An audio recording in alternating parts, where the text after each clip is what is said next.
Bonjour tout le monde.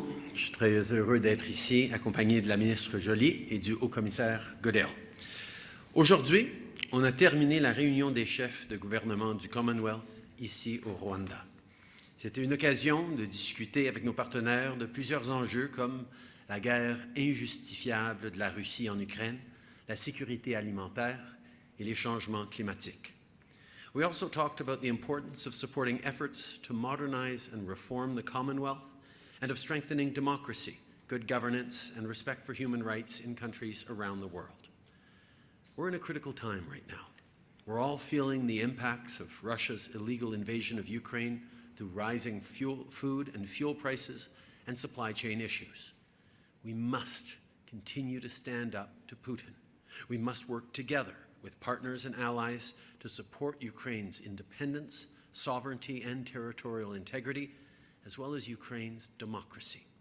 This is about global stability, security, and prosperity, and it's something that I raised in my one-on-one conversations with many leaders, including with the presidents of Rwanda, Ghana, Botswana, Kenya, and Zambia, as well as with the prime ministers of Antigua, Jamaica, Singapore, among many others. À plusieurs endroits dans le monde, on est en train de vivre de l'insécurité alimentaire. Avec les routes d'exportation bloquées en Ukraine ou la hausse du prix des engrais causée par la guerre, Vladimir Poutine empire la crise alimentaire. Le Canada va continuer d'être là pour aider les pays les plus touchés. C'est pour ça que jeudi, on a annoncé un investissement de 250 millions de dollars supplémentaires pour soutenir les principales organisations humanitaires en alimentation et en nutrition.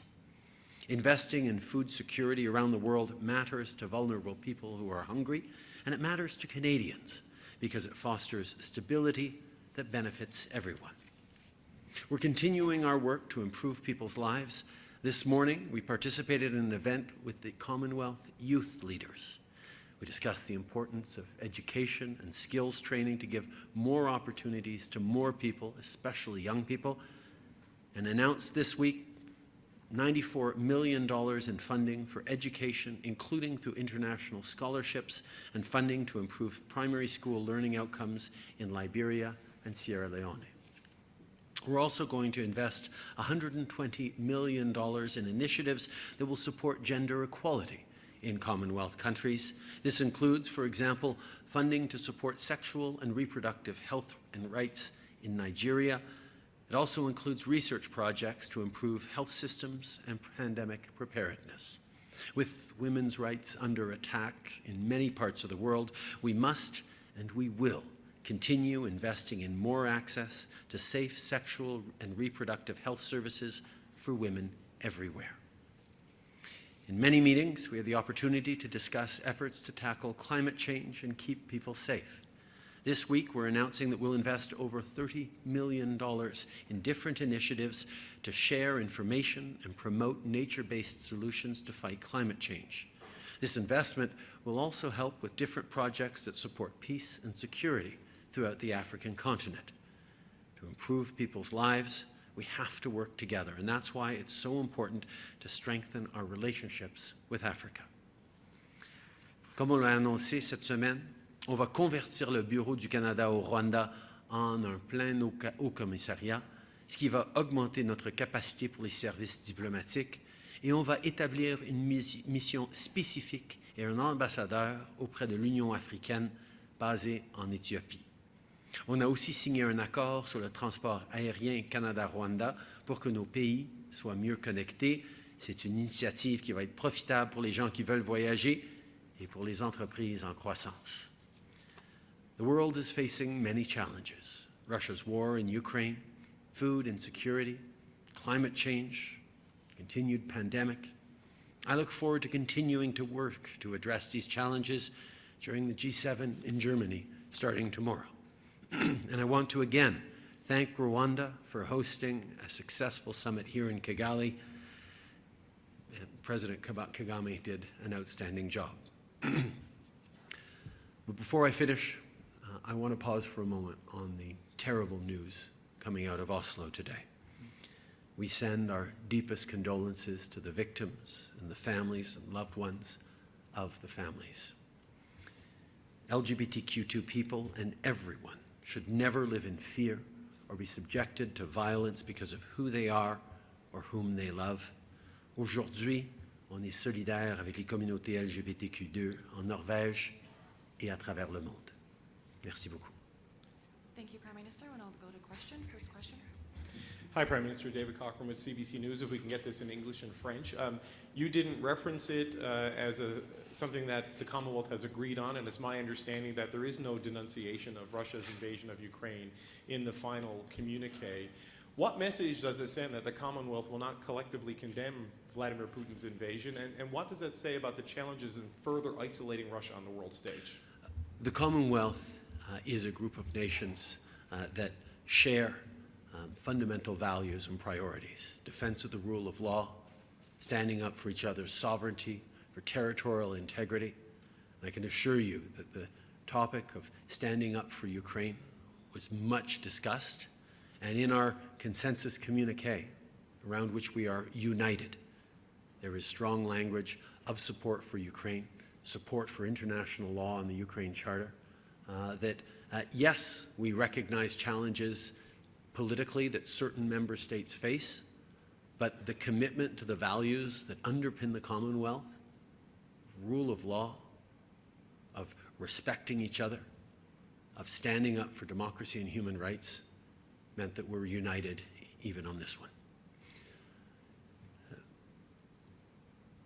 Le Commonwealth existe parce qu'on est des pays qui partagent les mêmes valeurs, que ce soit des valeurs de défense des droits, que ce soit des valeurs de démocratie, de souveraineté, d'intégrité territoriale. Et donc, quand on a eu des conversations robustes sur le besoin d'appuyer l'Ukraine, il y avait une compréhension et une unité sur le besoin de réitérer notre appui pour la règle de droit, pour la souveraineté, pour l'intégrité territoriale. Et malgré les défis politiques réels pour certains pays, on a pu trouver un consensus qui démontre nos préoccupations avec la situation et notre appui pour l'Ukraine et pour les principes de droit. Next question. Bonjour, Christian Noël de Radio-Canada. Vous vouliez essayer de persuader certains membres du Commonwealth de changer d'avis sur la Russie. Avez-vous réussi? Avec qui? En anglais et en français. C'est certain qu'on voit depuis bien des mois énormément de désinformation et de mésinformation venant de la Russie. Des choses comme la crise alimentaire est causée par les sanctions que les pays occidentaux ont mis sur la Russie. Donc, j'ai été très, très clair que d'abord, il n'y a pas de sanctions sur la nourriture. Et si, effectivement, cette guerre en Ukraine est en train d'empirer la situation de sécurité alimentaire, ce qui est tout à fait vrai, c'est à cause des actions de la Russie. D'abord, d'avoir envahi sans provocation, de façon illégale, un pays voisin, mais aussi leurs attaques directes, y compris il y a quelques jours, avec des missiles sur des entrepôts de grains, et avec leur blocage du port d'Odessa et d'autres ports qui empêchent les millions de tonnes de grains, de maïs, de blé, à sortir de l'Ukraine vers les pays qui en ont besoin au Moyen-Orient, en Afrique. Alors oui, on a eu la chance de remettre un petit peu les pendules à l'heure, d'expliquer cette situation, mais aussi de démontrer que non seulement c'est causé par la Russie, mais que le Canada est là pour aider nos compagnies de transport de grains, nos compagnies sont présents pour essayer d'aider avec les efforts de l'ONU et d'autres pour acheminer ces grains vers les pays qui en ont besoin. Mais on est aussi là avec des investissements que j'ai annoncés il y a 2 jours, de 250 millions de dollars de plus pour aider les pays qui font face à cette crise alimentaire épouvantable causée par la Russie. We know from the beginning of this illegal invasion of Ukraine by Russia, Russia has been spreading misinformation and disinformation and telling flat-out lies. For example, the current food crisis is due to sanctions by the West on Russia. There are no sanctions on food. But what there is a Russia that has chosen to invade its neighbor, completely disrupting business as usual, and on top of that has deliberately targeted grain storage in Ukraine, including with cruise missile strikes, at a time where the world needs that grain, and is further continuing its blockade of the port of Odessa and other ports that are preventing the millions of tons of grain currently in Ukraine from getting out to places that need it in the Middle East, in Africa, and elsewhere. Russia is responsible for so much of the challenges and difficulties that countries are facing around the world, and I was very clear with our friends and partners around the table, and not just clear on Russia's responsibility, but on how Canada and the West are stepping up, whether it's Canada offering support logistically through the UN and others to help get that grain out of the port of Odessa if Russia agrees to lift the blockades, or by direct donations to organizations like the World Food Program and through the UN of $250 million that we announced a couple of days ago, on top of the $500 million we've invested since January. Next question. David Aiken, Global News. Good afternoon, everybody. Just to follow up on Christian's point, I wonder if you could give us a bit more color on the tone and tenor of the conversations on the food crisis that you may have had, particularly with developing countries, who may have said, Canada, you're a breadbasket, you're a big country. Can you get your ag sector in gear to help out? Can you give us a bit of the flavor of the kinds of conversations that you were getting? There is no question that times are tough all around the world. The rising price of fuel, the rising price of food, food shortages are real, with more to come, particularly across the global south. But we know it's affecting Canadians too, with higher grocery prices, with rising fuel costs. And that's where the commitment we made, and the commitments we made as a Commonwealth, we're focused on being there for each other, on being there to support each other through these difficult times. I talked about the significant investments in food security that Canada's bringing to the table, but also stepping up in direct and concrete partnerships with bilateral partners across Africa and in the Caribbean to help out in this difficult time, because this is a situation where everyone is hurting. Everyone is hurting with higher inflation. Everyone is hurting with food prices and fuel prices and shortages. And it's a time for friends to pull together, to understand that what Russia is doing, not just to Ukraine, but to the global south with its illegal, irresponsible actions, are something that we all need to continue to stand united on. And that's exactly what we impressed upon all of our friends, that Canada would continue to be there. Prochaine question. Prime Minister Brian Platt with Bloomberg News. I want to talk about where you're going next, which is Germany. And Germany is facing a dire energy supply crisis right now. And I know that down the road, hydrogen and clean energy are your priority, but right now Germany needs gas. And in the near future, it's going to need gas, aside from Russian gas. Canada has that gas, doesn't have the infrastructure to get it to Europe. Bloomberg reported today that Germany's looking for language in the communique from the G7 supporting the need to build that infrastructure. Do you support that language, and how does Canada intend to help Germany with this crisis right now? First of all, obviously, I look forward to these really important conversations tomorrow with European partners, with other G7 partners, as we look at the very real consequences of Russia's illegal war in Ukraine.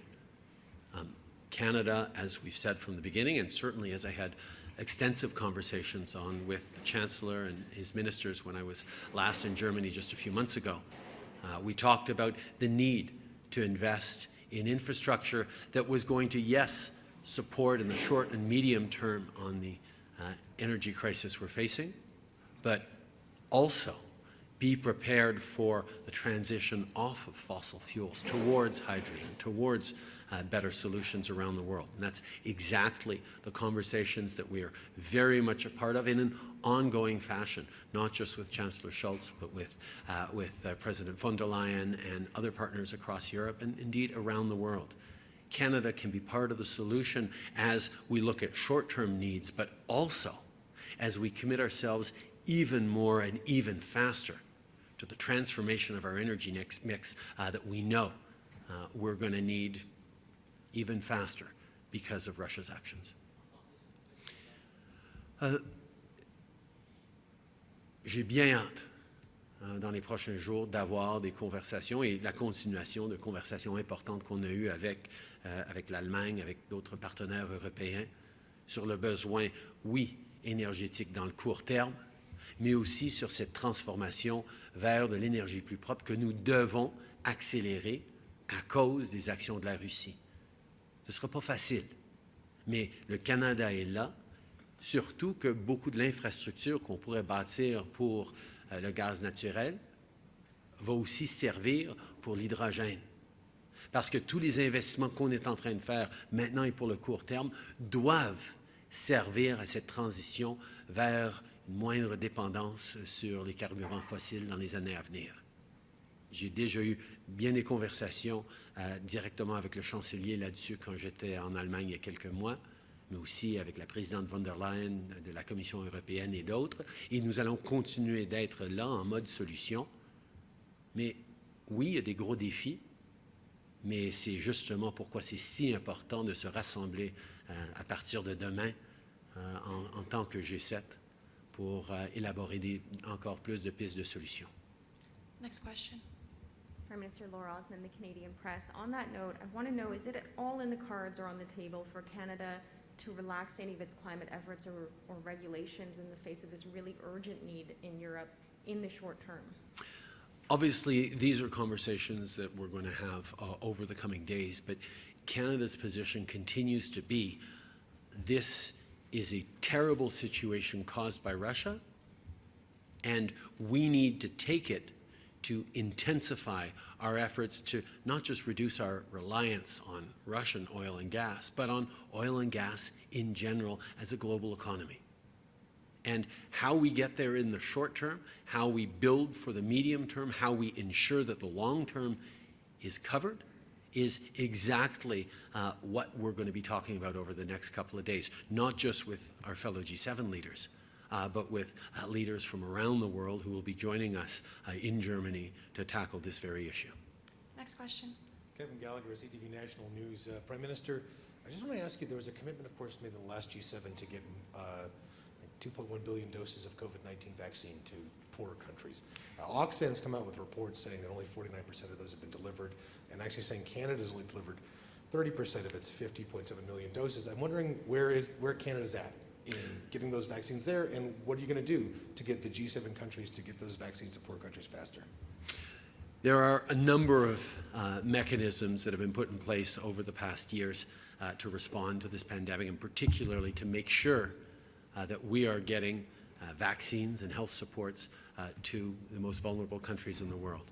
And Canada is one of the two countries, with Germany, that has stepped up fully on the ACT Accelerator, on some of the mechanisms needed to get vaccine doses out to people. And I will say, today in our conversations about the aftermath and the continued challenges of the pandemic, a number of countries from the Caribbean and here in Rwanda specifically thanked Canada for being there with vaccine donations and doses that helped out. But the challenge we're in right now as a world isn't just about, or is no longer about, the number of vaccines we can get into an airport anywhere across the world. It's about getting them from that airport into people's arms. And that's where the investments in treatments, in therapeutics, in healthcare supports that Canada is also very much focused on. We have a lot of vaccines available now around the world. The challenge is making sure that we get them to keep people safe into their arms, and that's what we're very much focused on, and we will continue to focus on. Next question. Prime Minister, for my colleagues in the United States on Roe v. Wade, they want to know, you spoke very passionately yesterday about the situation in the United States. They want to know if anything is planned in Canada to help women in the U.S. better access reproductive services. Every day, Americans who find themselves in Canada access our healthcare system, and that's certainly something that will continue. But we have a commitment in Canada to ensure, first of all, that every woman has full, safe, legal access to the full suite of sexual health and reproductive services, including safe and legal abortions. And we've been working very hard over the past years, and will continue to accelerate our efforts to increase access to women across the country. We know that this is an extremely, not just scary, but disheartening time for so many women who are worried across Canada that this might come up and impact on their rights in the United States, in Canada, but also those women who for generations have fought for more rights in the United States, to see this setback, to worry as well about how this could be expanded to more rights being taken away in the United States. This is a reminder of how we need to be unequivocal in our defense of people's rights, in not taking anything for granted, in staying vigilant, and always standing up for women's rights, for LGBT rights, for the rights of people who are disenfranchised and marginalized. That's something Canada has worked hard on, countries around the world have worked hard on, but there's always a lot more to do, and Canada will be there, not just for Canadians, but for friends around the world as well. Next question. David Aiken, Global News. Just to draw you, come back to Putin again for a bit. He, of course, met with some BRICS leaders this week, and he said that the food crisis is caused by the West's macroeconomic policies, running up debts and so on. I wonder if you have some thoughts about that, and whether or not you will make sure you tell President Ramaphosa and Prime Minister Modi that Putin's got it all wrong. Can you respond to what Putin says about that? We have seen time and time again that Russia, and specifically Vladimir Putin, lie.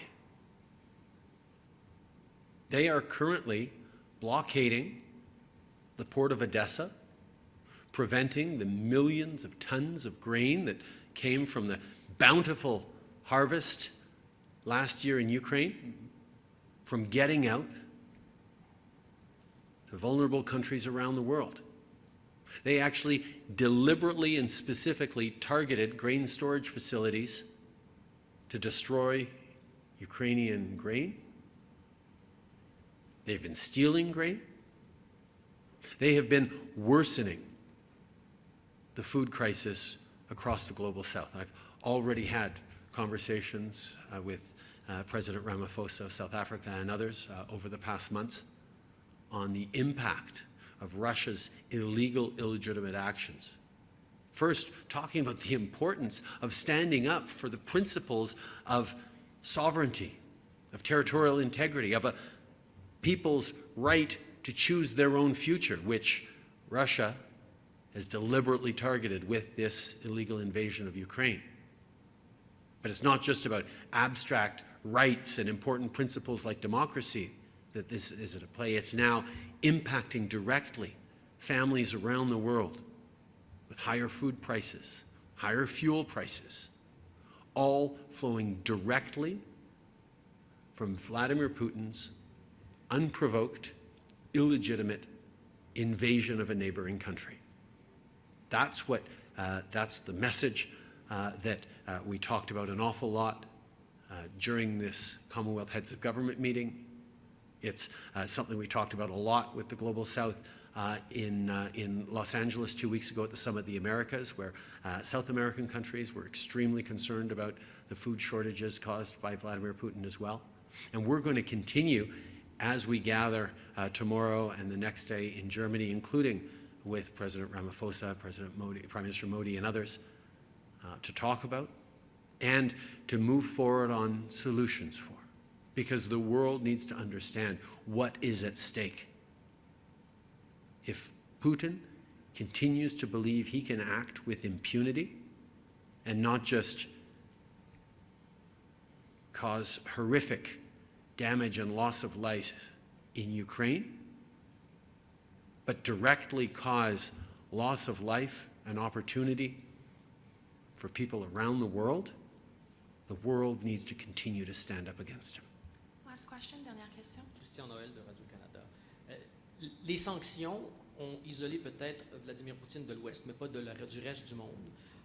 La question de la crise alimentaire, vous essayez d'aider les pays qui en ont besoin, mais même ça ne semble pas avoir réussi à convaincre les gens de se rallier à l'Ouest. Est-ce qu'on est en train d'assister à un changement qui va être irrémédiable dans l'ordre? On voit que le monde est en train de changer. La réalité, c'est que le choix de Poutine d'envahir l'Ukraine va avoir des répercussions partout dans le monde, dans le court et probablement dans le moyen terme aussi. Et donc, nous devons s'ajuster à cette réalité et de démontrer l'engagement de l'Ouest, pas seulement pour défendre les droits des Ukrainiens et les principes de l'ONU, mais aussi pour être là, pour démontrer qu'on est présent, pour investir, pour appuyer, pour aider la communauté internationale qui subit les conséquences de cette erreur monumentale de la Russie d'envahir son voisin. Alors, oui, nous allons continuer de souligner cette réalité et de s'ajuster à cette réalité-là, mais la solution, c'est de continuer de rester unis et de comprendre que oui, ces sanctions vont devoir être là pour le long terme et que ça va être difficile, y compris pour les Canadiens qui font face à des grands défis à cause de ça. Mais nous devons nous souvenir du fait que c'est la Russie qui a causé ça. Et c'est nous tous, en se ralliant et en étant solidaires les uns les autres, qu'on va non seulement passer à travers ces moments difficiles, mais on va finir avec un monde plus stable et plus en paix parce que nous allons démontrer la force et la conviction de l'unité des pays qui condamnent la Russie et croient dans les valeurs d'ouverture, de respect, de règles de droit, de démocratie, comme on est en train de voir à travers le monde.